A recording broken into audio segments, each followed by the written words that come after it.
The darkness of the forest was suffocating as Connor trudged through the dense undergrowth. His flashlight cast eerie shadows that seemed to dance with every rustle of leaves.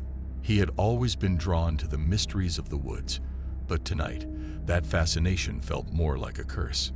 Connor had heard the stories, the whispered tales of the dark forest. They said those who ventured too deep never returned, swallowed whole by the sinister embrace of the trees. Yet here he was, driven by a relentless curiosity and a need to uncover the truth. As Connor pushed further into the heart of the forest, the silence grew oppressive.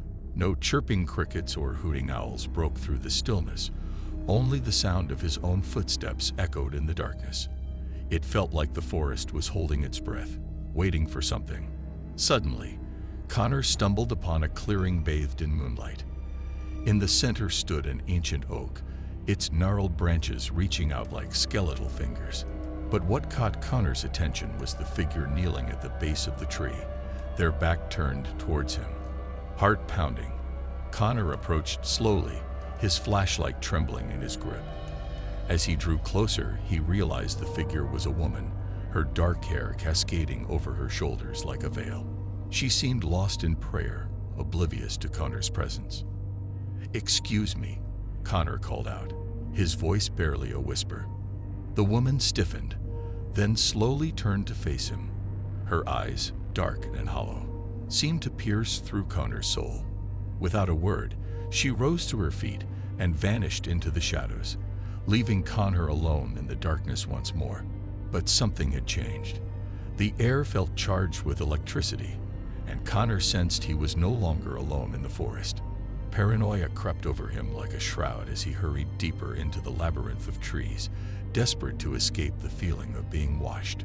Just as Connor began to fear he had lost his way, he stumbled upon a dilapidated cabin nestled among the trees. It was like something out of a nightmare, its windows boarded up, and its roof caved in. Yet, Connor felt drawn to it, as if some unseen force was guiding him. With trembling hands, Connor pushed open the door and stepped inside. The air was musty and thick with decay, but Connor pressed on, his flashlight cutting through the darkness like a beacon of hope. And then he saw it. A journal lay abandoned on a dusty table, its pages yellowed with age. Connor reached out, his fingers trembling as he flipped through the entries. Each page was filled with frantic scribbles, the words barely legible.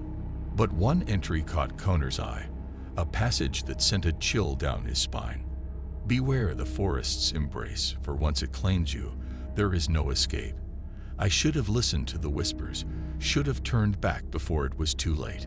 But now, I am lost to the darkness, a prisoner of the trees." Connor's breath caught in his throat as he realized the truth. He was not alone in the dark forest, and whatever lurked within its depths was hungry for souls. Heart pounding in his chest, Connor frantically scanned the journal for more clues, his mind racing with fear and adrenaline. Each word seemed to leap off the page, painting a picture of madness and despair. As he read on, Connor pieced together the story of a man much like himself, driven by curiosity to explore the secrets of the dark forest.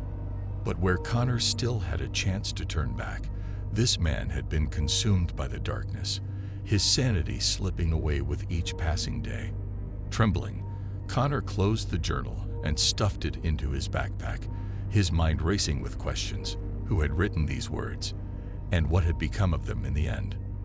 But before he could dwell on the answers, a sound echoed through the cabin, a low, guttural growl that seemed to reverberate through the very walls.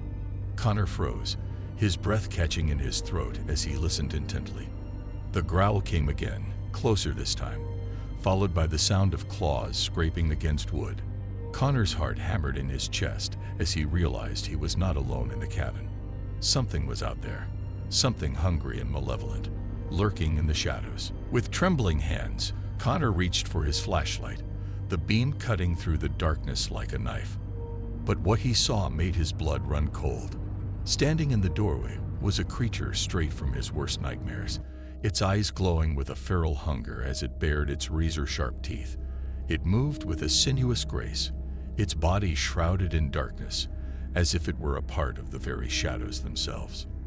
Connor's mind screamed at him to run, to flee into the night, and never look back. But his body refused to obey, rooted to the spot by a primal fear unlike anything he had ever known. And then, with a sudden burst of movement, the creature lunged forward, its claws slashing through the air like knives.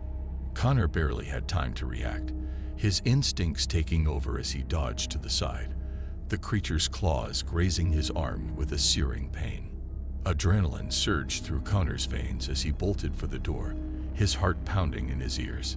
He could feel the creature's hot breath on his neck, its growls echoing in his mind as he ran blindly through the forest.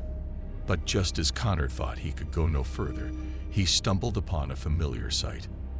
The ancient oak from the clearing, its twisted branches reaching out like a beacon of hope in the darkness. Connor crashed through the undergrowth, his heart pounding in his chest as he fled deeper into the darkness. Behind him, he could hear the creature's growls growing fainter, but he dared not slow down. He knew he was running out of time. As Connor pushed through the thicket, he stumbled upon a clearing bathed in moonlight, the same clearing where he had encountered the mysterious woman. He scanned the area frantically, searching for any sign of safety, but all he saw were the towering trees looming like silent sentinels. And then, just as hope was about to slip through his fingers, Connor saw it, a faint glimmer of light flickering in the distance. With renewed determination, he raced towards it, his footsteps echoing in the stillness of the night. As he drew closer, Connor realized the light was emanating from another cabin, this one smaller and more welcoming than the one he had fled. It was like a beacon of hope in the darkness, a sanctuary amidst the chaos of the forest. With a sigh of relief, Connor pushed open the door and stepped inside, his heart still pounding in his chest. The cabin was small but cozy, with a fire crackling in the hearth and a bed draped in warm blankets. For a moment, Connor allowed himself to relax, the tension draining from his body as he sank into a chair by the fire. But even as he basked in the warmth of the flames, he knew his ordeal was far from over. Outside, the forest whispered its secrets, the darkness pressing in on all sides. Connor knew he could never truly escape the shadows, not as long as the dark forest held sway over his fate. But as he settled into the safety of the cabin, Connor made a vow to himself. He would never again venture into the depths of the forest, never again tempt fate with his reckless curiosity. For in the heart of the dark forest, where the shadows dance and the trees whisper their secrets, there are some mysteries best left unsolved.